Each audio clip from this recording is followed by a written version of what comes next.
Okay.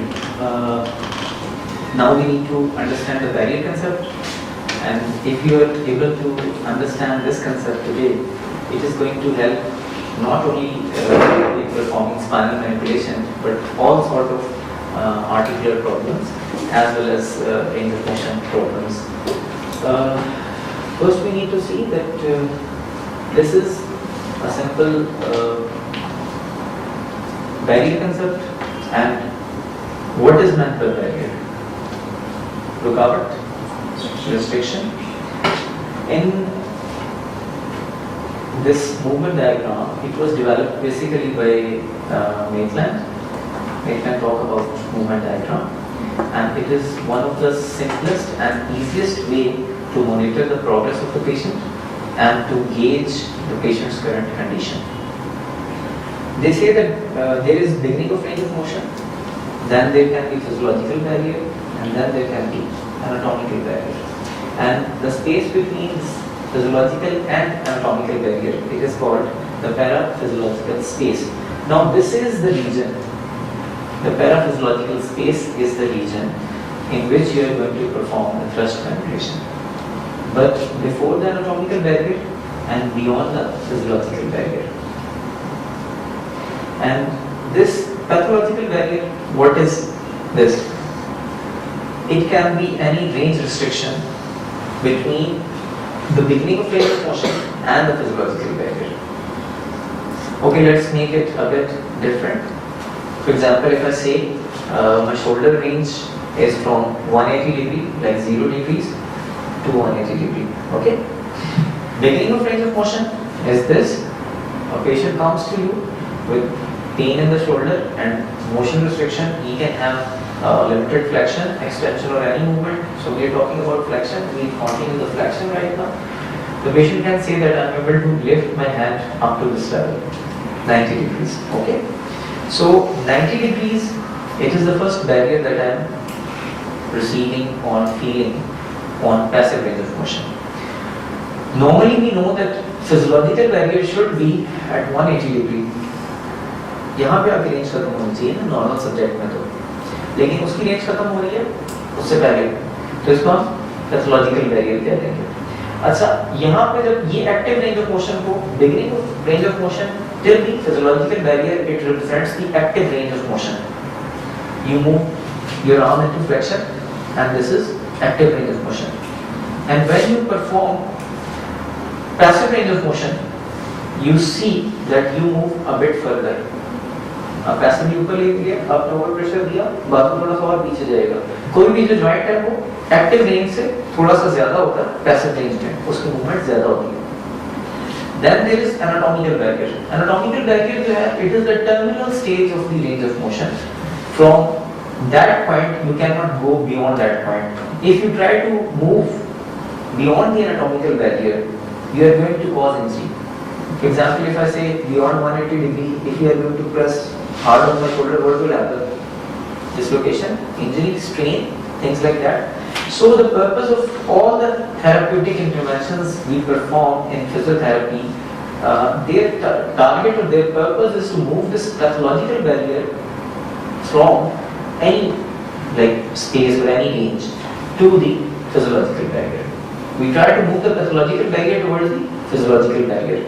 Like we try to improve the range from 90 degree to 180 degree because it is the normal range. So you should be knowing something about the ant field at this point. Can anyone from you tell me what is meant by ant field?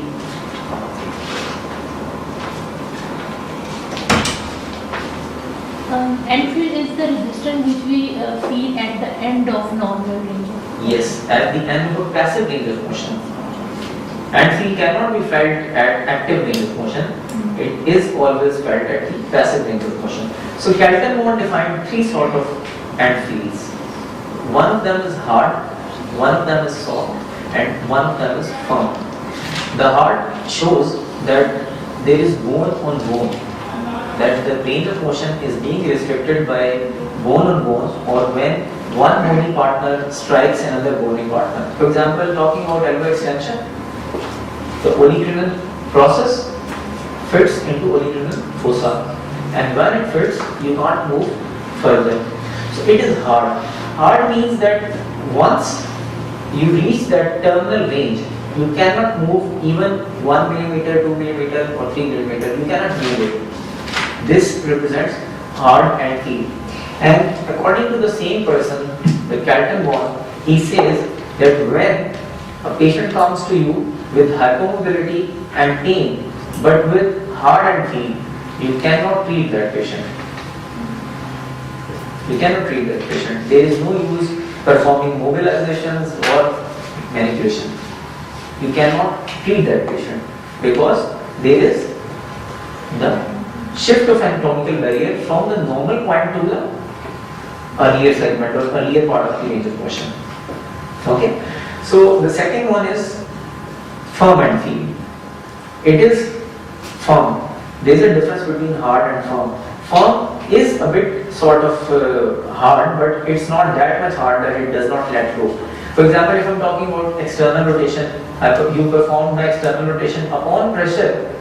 If you give more pressure on external or internal rotation, you can move further into it, but you will encounter more resistance. There will be more resistance. Okay. Now, talking about the soft and feel. Soft and feel is when it is due to approximation of soft tissues. For example, if I flex my leg, what will happen? The calf is going to touch to my thigh, and then it is going to limit my movement. And when you press it, you will feel more movement. So it will be more elastic and less firm. We can say that the soft and feel will be more elastic and less firm, and the hard will be the firm will be more firm and less elastic, and the hard will be totally hard. There will be no elasticity. There will be only firmness. Okay, समझ आ गया concept की? Okay, so when there is a patient that comes to you with hypomobility and pain and pathological and feel, other than the normal and feel, every joint has got some and feel. You should be knowing the anatomy, you should be knowing the and feel, that what part of the joint or what structure is limiting the range of motion. So beyond that, like if somebody is having abnormal and feel and pain and hypomobility, then you can perform the mobilizations and manipulations.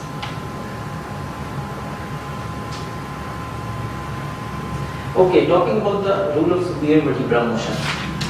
When we talk about the spanning motions, it is always advisable, and you should not forget this, that you should talk about the motion of superior vertebra. When I perform cervical flexion, C3 is moving forward on C4. C4 is moving forward on C5. I can't say that C5 is moving backward in relation to C4. I don't need to mention the lower vertebra. I need to mention the upper vertebral segment whenever we are talking about the spine. It can be any segment. Rule of vertebral body motion. When we are talking about vertebral motion, we always have to remember that we need to discuss the vertebral body motion, that in which direction the vertebral body moved. For example, if your patient is in prone lying position, you take a contact on the spinous process and you move it, the spinous process, towards the left side. There will be right rotation of the vertebral body, and you will say that the patient rotated to the right.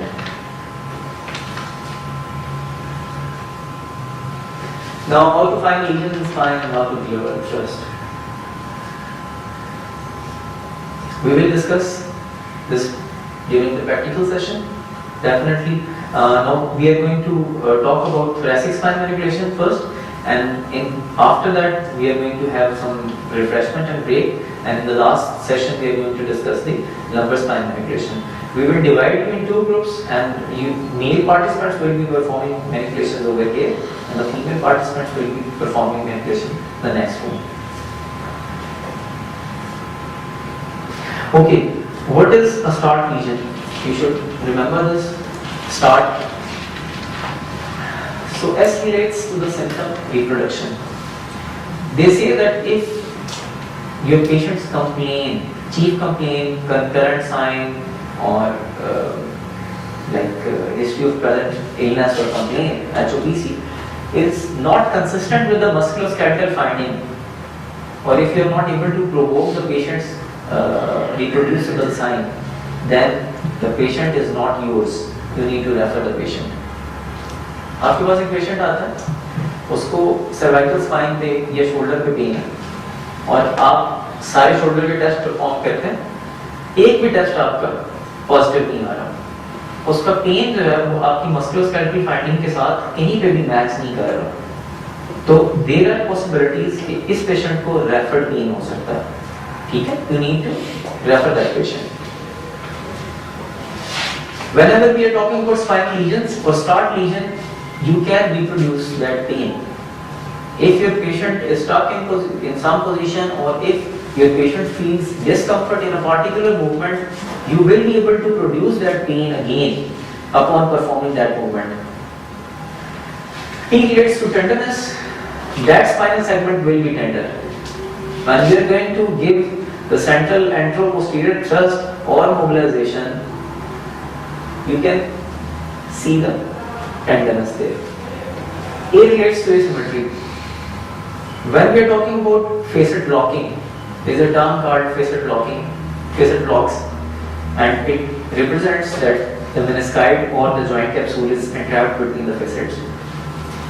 So it is usually asymmetric. It usually involves one spinal side. It does not involve bilateral sides. बहुत rare है कि कहीं पे bilateral legion हो जाए. Normally जो है वो एक साइड पे ही होता है. आपकी गर्दन स्टक होती है किसी एक पोजीशन में, और वो एक साइड आपकी पेनफुल होती है, ऑपोजिट साइड आपकी पेन फ्री रह रही होती है. R relates to range of motion. Definitely there will be restriction and disturbance in the range of motion. And T relates to texture changes. Texture changes, when we are talking about texture changes, we mean that the normal muscles, they are a bit more pliable and soft, and a spasm, when the muscle is having some sort of spasm or hypertonicity, it is more tight. There can be redness, there can be increased pain, there can be signs of inflammation. So there will be texture change. When you are going to assess or treat some patient with a spinal problem or pathology, it is always advisable that you should uncover the area